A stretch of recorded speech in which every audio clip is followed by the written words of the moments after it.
All right, so muscle soreness. I think we can all relate to that, right? Whether Uh, you've been hitting the gym, maybe sitting at a desk a little too long, or even if you just deal with chronic aches and pains. yeah, pretty much everyone's experienced it at some point. For sure. So we've got this awesome guide from Healthy and Natural World, and it's all about natural remedies for muscle soreness. We often just think about rest and ice, Yeah. but this guide actually dives into a whole bunch of other stuff. Okay. Like what? Give us some examples. Well, first, it's good to understand, what we're even talking about, right? Yeah, define it for us. Muscle soreness Yeah. or myalgia. It's a really common experience. Mm-hmm.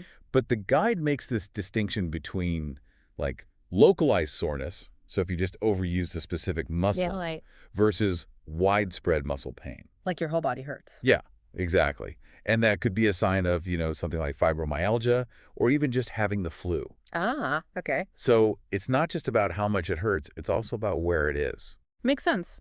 So what about that pain you get a couple of days after a workout? You're talking about DOMS, Yeah. delayed onset muscle soreness. It always gets me. Why does that happen? Well, the guide actually goes into that. It says it's mainly because of those eccentric muscle contractions. That's where, the muscle lengthens under tension. Oh. So think of slowly lowering weights Oh, or yeah. running downhill. Those movements, they're more likely to cause DOMS. Interesting.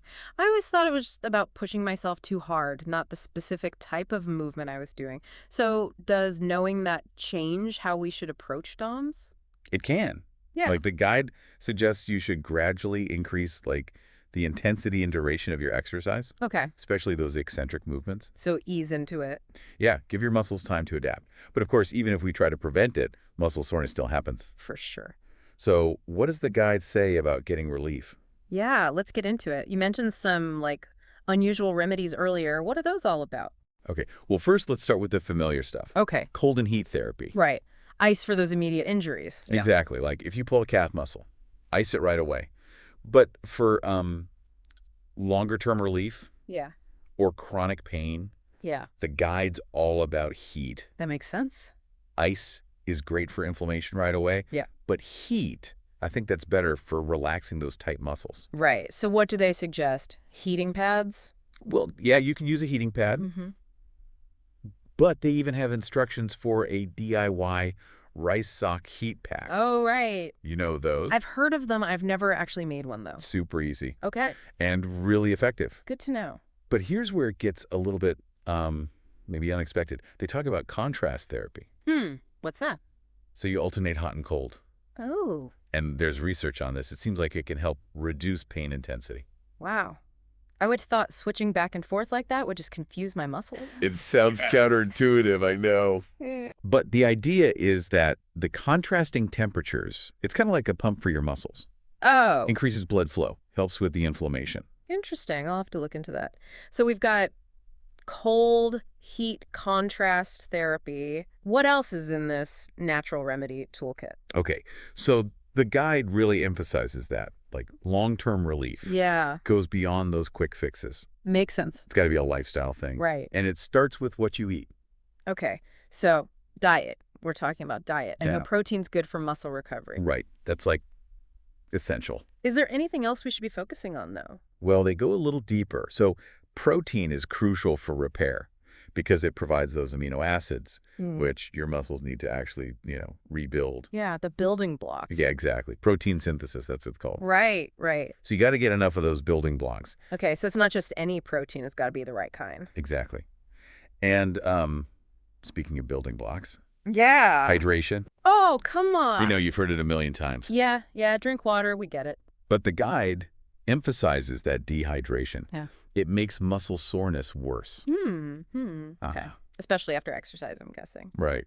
Anything else about hydration? So here's the thing. When we sweat, we lose electrolytes. Okay. And those are super important minerals, like sodium and potassium. Right. And they're crucial for muscle function. Okay. And if you're depleted, well, you get cramps. You feel weak. Oh, that makes sense. So it's not just about replenishing fluids. It's about getting those electrolytes back in balance. Exactly. And, the guide mentions alkaline water, coconut water. Those can be good sources. Interesting. So I guess not all drinks are created equal. Well, there's some debate about whether those drinks are actually that much better. Okay. than regular water and just getting electrolytes from food. Right, so maybe a little bit more research is needed. I like how this guide makes us think critically about these things. So, anything else we can do to prevent muscle soreness? This might seem obvious, but warm up. Yeah, I've heard that before. Yeah. But does the guide say anything like specific about why that's important?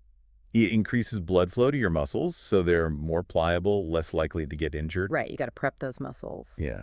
And cool down after exercise, too. Right, ease out of it, don't just stop suddenly. Exactly. And for recovery, the guide says active recovery is actually better. So, gentle stretching, light activity, that sort of thing. Yeah. Better than just sitting around. It helps with circulation and stiffness. So, even when I'm sore, I should still try to move a little. Yep. Helps flesh out those metabolic byproducts that make you sore. Okay, I'm sold. No more couch potato recovery for me.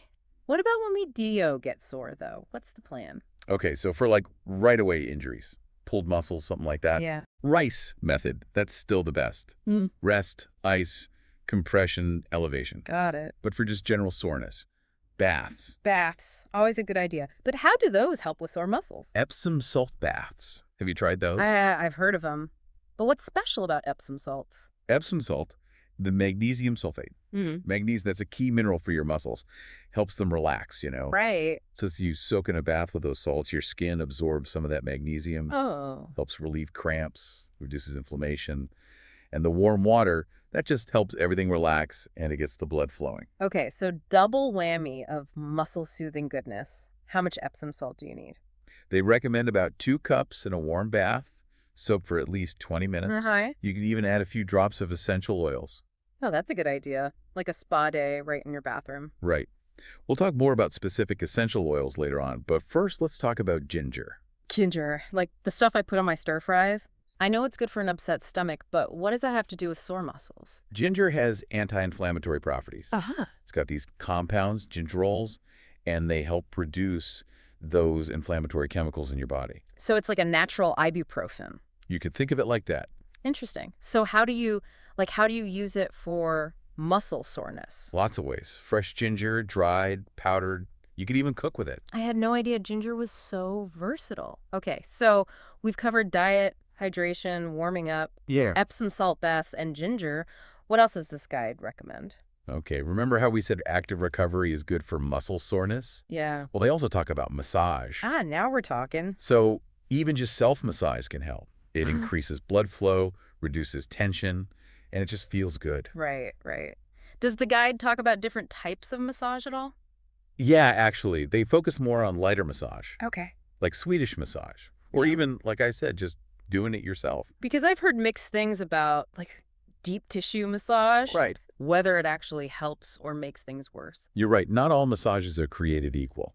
So they focus on the lighter stuff, which helps increase blood flow, relaxes you, but it doesn't put too much pressure on your muscles. Right, it's encouraging them to release, not forcing them. Exactly. And to make massage even better, Yeah. essential oils. Ooh, nice. Some oils like peppermint, lavender, chamomile, those are great for pain relief. Okay, I'm seeing a pattern here.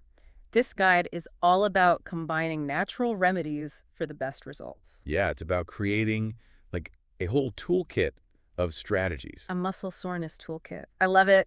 What else should we add? So remember those electrolytes? Yeah, yeah. The guide talks about 2 of them specifically, magnesium and potassium.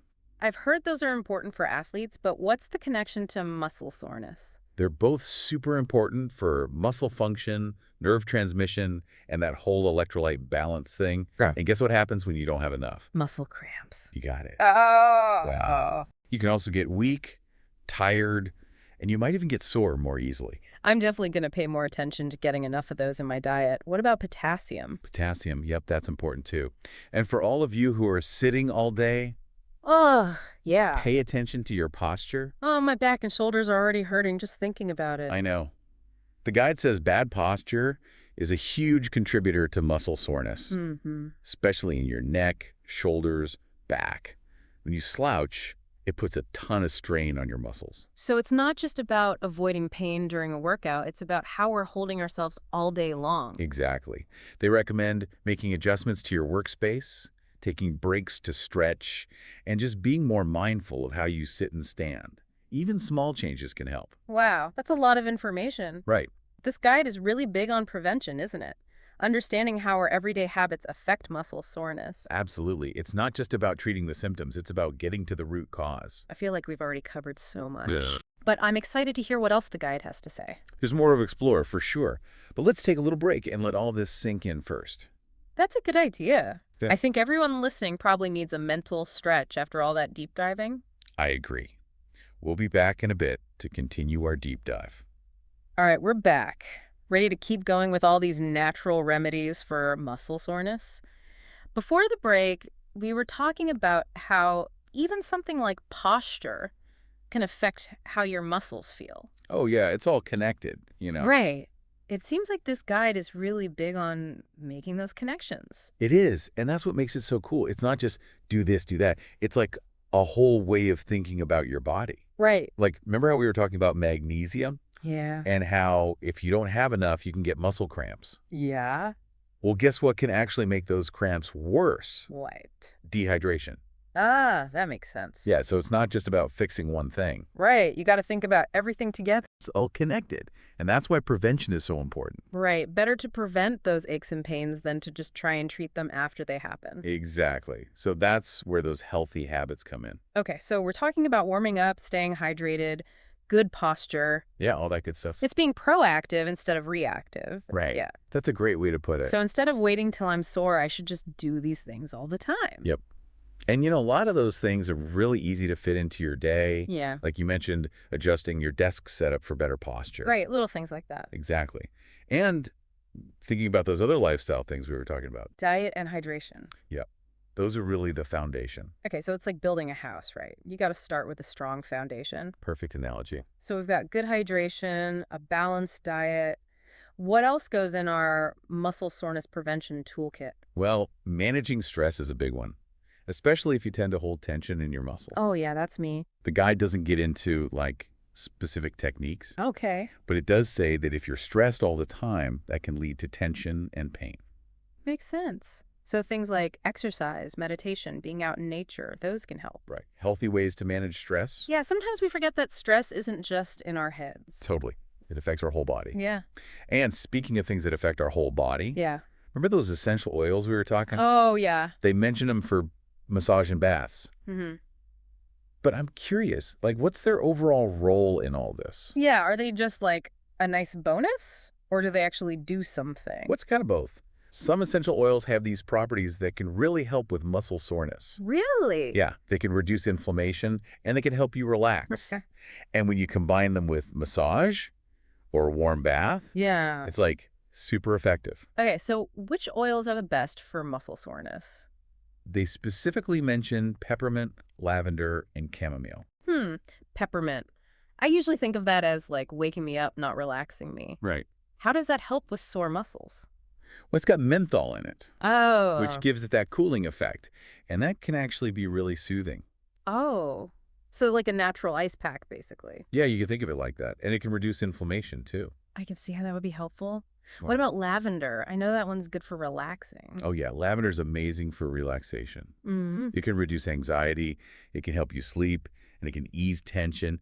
All those things contribute to muscle soreness relief. It's like a whole body approach. Exactly.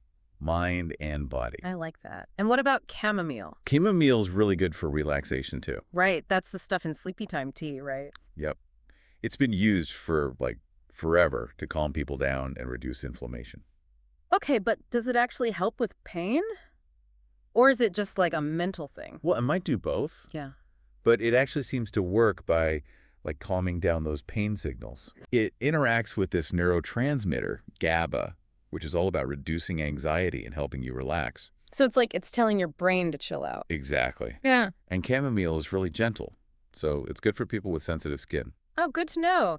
This is all so interesting. I'm learning so much. But I have to admit, it's a little overwhelming. Like, where do you even start with all this? Right. It's a lot. Don't try to do everything at once. Okay, so what should I do? Pick 1 or 2 oils that sound good to you Okay. and just experiment. See how they work for you. So, baby steps. What are some easy ways to start using them? You can add a few drops to your Epsom salt bath, Right? or you can mix them with a carrier oil like almond oil or coconut oil and use that for massage. Okay, that makes sense. Are there any, like, safety things to keep in mind? Oh yeah, for sure. Always dilute essential oils before you put them on your skin, Right. and do a patch test first. Good point. Safety first. Exactly. And you can also use a diffuser to just get the scent into the air. That can help create a relaxing atmosphere, which can be helpful if stress is making you sore. Ah, like an at-home spa. Exactly. And the most important thing, Yeah. figure out what works best for you. Everyone's different. Mm. So don't be afraid to try things out. I like that. Experiment. See what your body responds to. So it's not about following a list of rules. Yep. It's about learning about your own body and finding what works for you. Exactly. And the better you know your body, the better you can prevent and deal with soreness. That makes sense. Now, I'm thinking about all those different types of muscle soreness. Yeah. Like if it's just in one spot versus all over, do those need different approaches? Good question. Yeah, it kind of depends. Okay. Like if you always get sore in the same place after a workout, Mm-hmm. maybe focus on stretching those muscles really well. So if my calves are always sore after a run, I should really stretch those out. Yeah. Yep. Before and after. But if your soreness is more widespread, like maybe you have fibromyalgia or something, Yeah. then those stress management techniques we were talking about, like meditation or yoga, those might be more helpful. So it's like we need a personalized prevention plan. I love that. Yeah. A personalized plan. Different tools for different people. Right. So in your toolkit, you might have things like hydration, good diet, stretching, and being mindful of your posture. It's really cool to think about how much control we have over our own bodies. It is. And remember, this isn't just like a one-time thing. Okay. It's about building these habits for the long term. Right. It's a journey. This has been so helpful. I feel like I have a whole new way of thinking about muscle soreness. Good. I'm glad to hear that. It's not just something to deal with. It's something I can understand, manage, and even prevent. That's the goal. And by being proactive, we can live a more comfortable, active life. Exactly. Pain-free. Okay, before we get too carried away, I think there's one more thing we need to talk about. Right. Let's bring it all together and talk about how to actually use all this information. Perfect. Let's take a quick pause and then we'll get into the practical stuff. All right, so we've talked about all these natural remedies for muscle soreness. Diet, hydration, Epsom salt baths, essential oils. It's a lot. It is. But remember, the key is finding what works best for you. Right, everyone's different. Exactly. So, in this last part, let's figure out how to create a personalized plan. Okay, I like that, a personalized plan. But how do we even start? Well, first you got to figure out what makes you sore. Okay, so like what are my triggers? Yeah. Is it certain exercises? Sitting at your desk too long? Maybe even stress. It's like we have to be detectives, right? I love that. A muscle soreness detective. Gotta find those clues. Okay. So once we know our triggers, then what? Then you can start coming up with strategies. Like, let's say your calves always get sore after you run. Mm-hmm. Maybe you need to focus on stretching those muscles more. Before and after, right. Exactly. So it's about being proactive, stopping those aches and pains before they even start. You got it. And that's where that muscle soreness prevention toolkit comes in. Right. Hydration, good food, stretching, posture. All those things. Building a strong foundation so your muscles are happy. And don't forget about stress. Oh, yeah. Stress is huge. If that's a trigger for you, then those relaxation techniques are really important. Deep breathing, meditation, that kind of stuff. Yep. It's all connected. Okay, so we've got our prevention plan. But what if we still get sore, even if we do all that? That happens. So first, just check in with your body. Okay. What kind of pain is it? Mm. Is it sharp and sudden, like maybe you pulled something? Or is it that more general soreness after a workout? Yeah, that makes sense. Those are different. Right. For injuries, you got to do the Ricey method. Rest, ice, compression, elevation. You got it. But for that regular soreness, those Epsom salt baths, those are amazing. And we can add essential oils to those too, right? Yeah. Oh, yeah.